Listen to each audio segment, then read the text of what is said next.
We're from a big family. When Anthony was born, his parents asked me to be his godmother. And I made a vow that day that I would always look out and take care of him. I never thought I would take care of him in the way that I did, but maybe it was a sign from the beginning.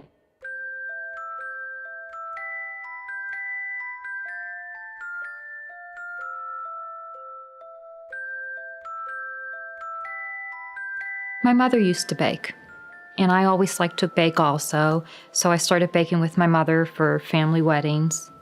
Anthony's favorite cookie, he likes a brownie cup.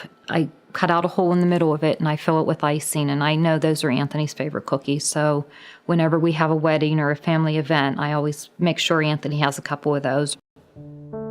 The condition I had, it was called Hay-Nock-Schönlein purpura, which is very common in infants and children. As you get it as an adult, it can affect the kidney, which is exactly what happened to me. Some of the symptoms I experienced at the time were acute arthritis attacks, swelling in my joints. I had a rash all over my body and very bad stomach pain. I watched him grow up. My children grew up right around the same age. And then I slowly watched Anthony get sicker and sicker and unable to do the things that my children were enjoying and that his other cousins were enjoying because he couldn't. I watched him get very pale. I watched his lack of energy. He just couldn't keep up with the others.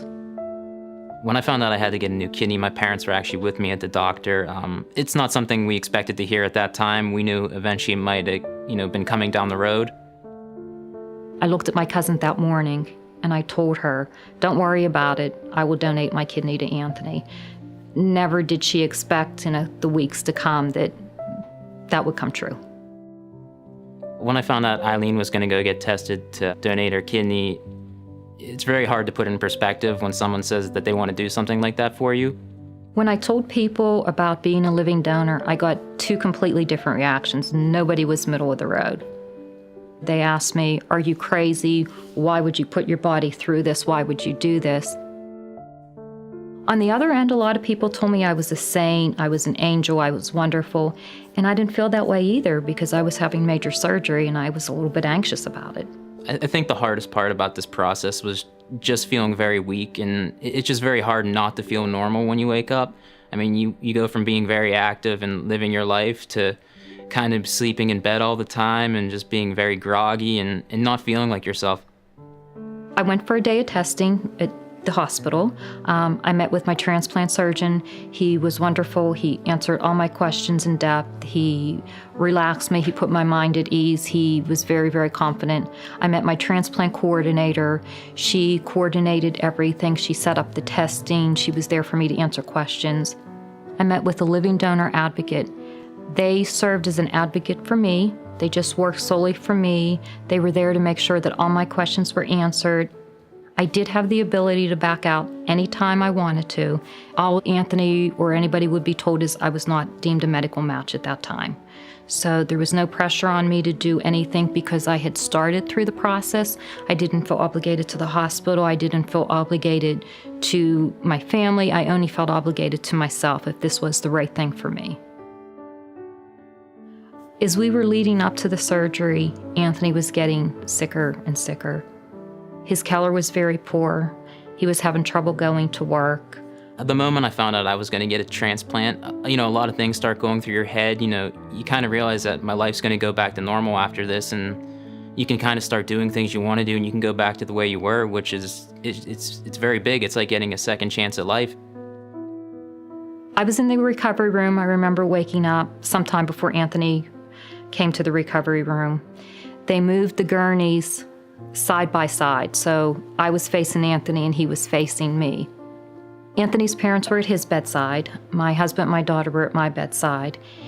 And we both looked at each other and we were very tired and very uncomfortable, and we just kind of reached out and we high-fived each other. And when I woke up from my surgery, I actually looked up and Eileen was actually right next to me. The first thing I noticed was how warm my body felt. Anthony looked over at me and he said, "My hand."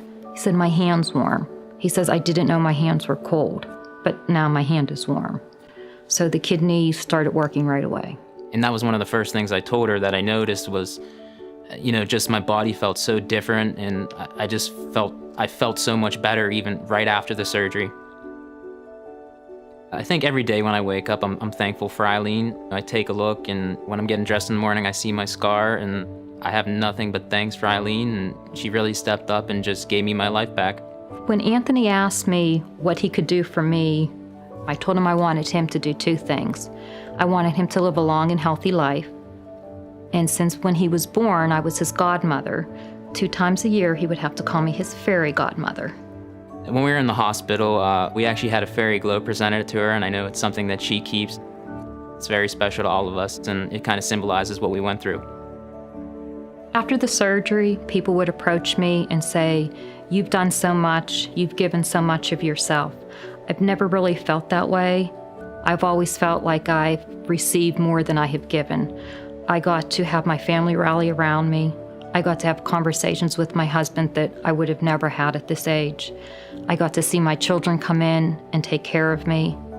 I got to watch a young man come back to life. When people see me now and they take a look at pictures from when I was sick, they can't believe the difference. Now that I'm healthy, I just like to go out and enjoy everything I can. After I donated my kidney, I feel I can still maintain my same level of energy as I did before. I often bake for family weddings for 12 hours a day. I'll be on my feet baking in the kitchen. I have no problem still doing that. There's always the thought before you donate, what if? But I could not live my life on what ifs. There were too many other things. If I had the opportunity to donate, why not donate and give Anthony a good life and not worry about the what ifs in life that may never happen? Before surgery, Eileen and I were always very close, but I think after the surgery, our bond became even closer. After the transplant, Anthony's mother, Maureen, gave me a card as I was recuperating, and she said, "I'm Anthony's mother. I gave him life." But she says, "Now you're Anthony's mother too, because you gave him his life back."